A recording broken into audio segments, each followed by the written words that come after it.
Hey guys, Coldbrew here. Welcome to another Racial Challenge video. Guys, I've got some news for you. We're gonna have 3 events coming this weekend. Well, it's gonna be like almost an extended weekend kind of event. 3 events involving shards, so stay tuned. We're gonna go through all of them.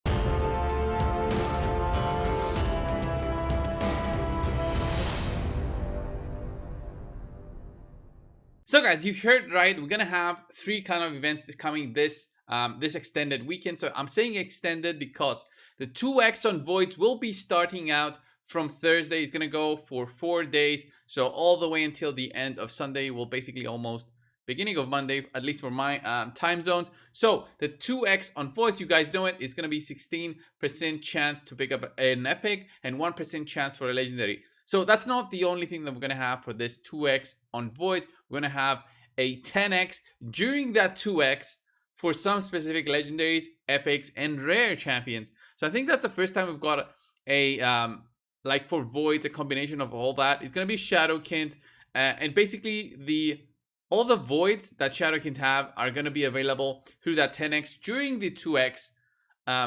Coming in this Thursday. So Thursday, we're going to have the 10x going. It's going to have Riho Bone Spear available through the 10x.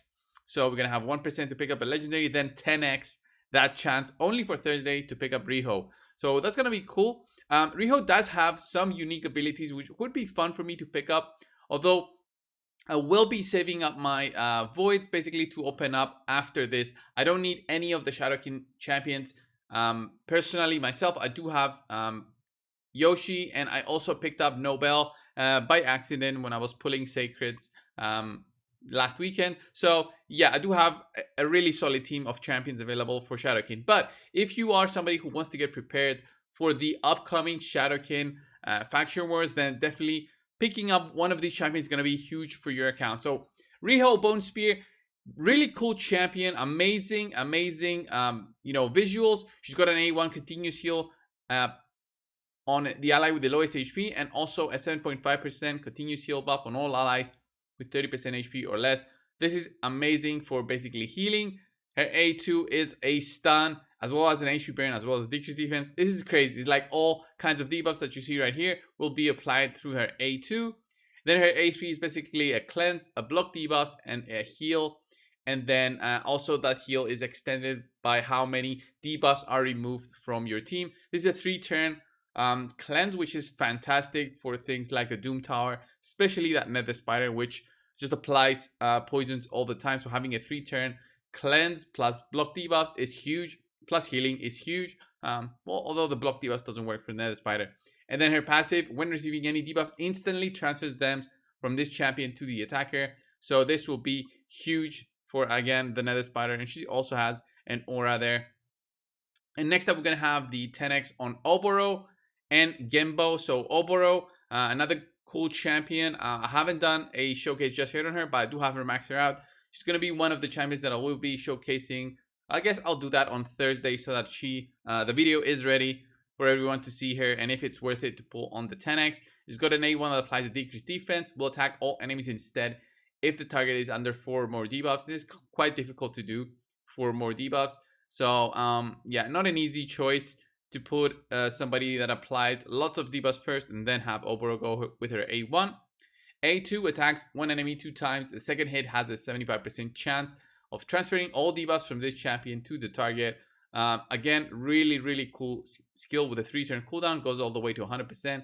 First hit has a 75% chance of stealing all buffs from the target when attacking under a veil or perfect veil. So this is kind of difficult, but she also has this A3 increased critical rate, increased critical damage buff on this champion for 2 turns, then attacks one enemy. Place a perfect veil buff on this champion for 2 turns if this attack is critical. So 100% crit, she gets the perfect veil, then you can do your A2.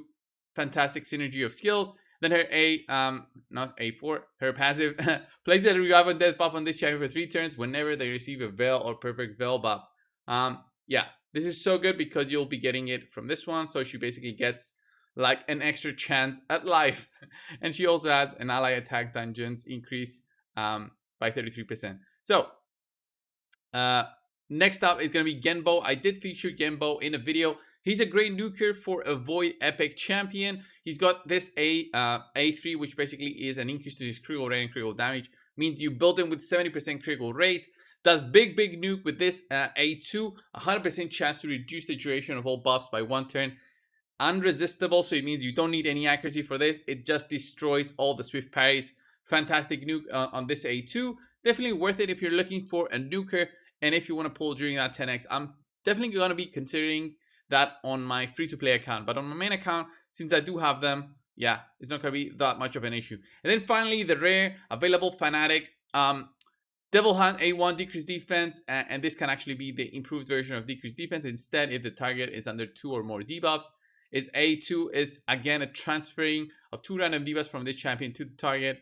And then the A3 places a 50% increased attack buff on all allies for 2 turns and removes 1 random debuff from each ally. So basically like a cleanse every 4 turns of 1 debuff from your team. So overall, the idea of this is basically champions who transfer debuffs to a target during this 10x. I don't know if this will involve something that will happen in the faction wars for the Shadow King. We don't know if we're going to have new bosses just yet. We have no news about that, but it's going to be expected soon enough.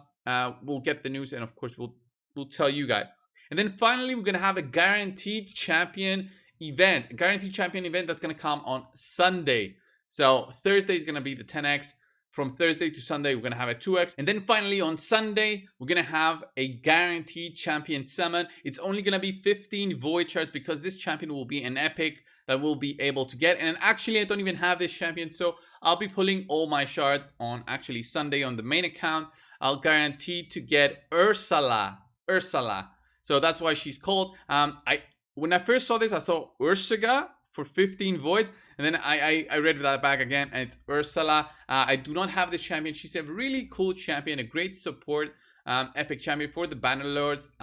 Huge for any account that has 15 voids, so I highly recommend save at least 15 for this guaranteed champion event. You're gonna get an epic, and it's a good one, and it won't reset your void epic mercy counter. So the mercy counter starts from 20 voids and onwards. So let's look at her A1.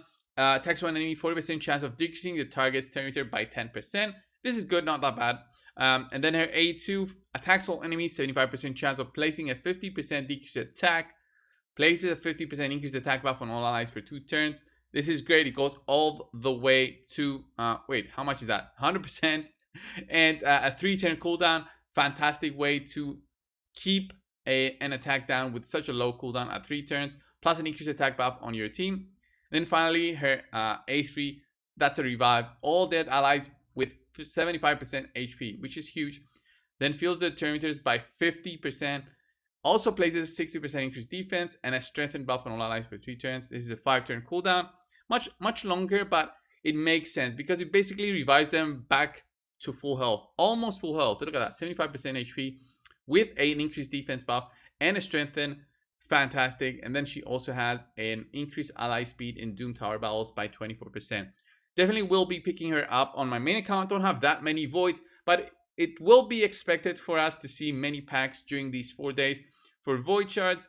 I do have the majority of void champions out there. I'm missing like Sifi and Necred are like my top picks, but pulling during a 2x feels very difficult for me to pick up something that I want out of all the void legendaries that are available, that are left for me to not have a dupe of.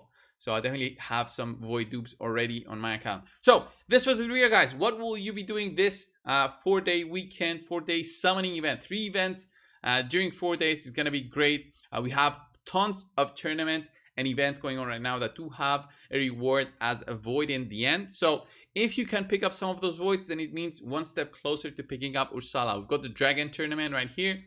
2,000 points only to pick up that void shard. I would recommend go for it. There's an XP boost for 3 days in there, but it does need to have Ogre Tribes, Lizardmen, Skinwalkers, or Orcs. So not that easy for newer accounts. Much easier for later accounts like mine to compete in that. But remember, you only need to compete in any of the stages of the Dragon's Lair. It doesn't have to be 25, 24, or 20. You can do 16, you can do 13. As long as you got a team that can farm, that's going to be about 2,000 energy worth of effort in 2 days.